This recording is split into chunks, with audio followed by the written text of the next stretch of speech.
राजर्षी शाहू जन्मस्थळ संग्रहालय लोकार्पण सोहळा 21 फेब्रुवारी रोजी आयोजित केलेला आहे। हा सोहळा कसबा बावडा येथील लक्ष्मीविलास पॅलेस या ठिकाणी शाहू महाराजांचा जन्म झाला होता। त्या ठिकाणी शाहू महाराजांच्या जीवनचरित्रावर आधारित असे वस्तू संग्रहालय अत्यंत ताकदीनं आणि लोकांना अभ्यासपूर्ण व्हावं असं या ठिकाणी तयार केलेला आहे। तर याचा जो लोकार्पण सोहळा आहे हा शाहूप्रेमींच्या म्हणजे मोठ्या संख्येनं सहभागानं व्हावा यासाठी आज कोल्हापुरातील शाहूप्रेमींची बैठक शाहू समाधीस्थळ या ठिकाणी पार पडली।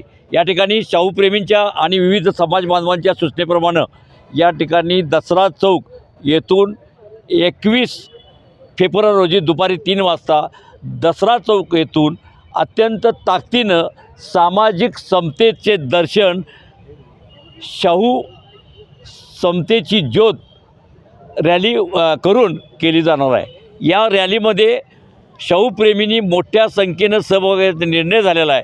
त्यामुळं हा लोकार्पण सोहळा कोल्हापूरच्या परंपरेला सर्वसमावेशक असा होणार आहे आणि त्यामध्ये जनतेनं मोठ्या संख्येनं सहभाग व्हावे असे आपल्या माध्यमातून मी आवाहन करीत आहे।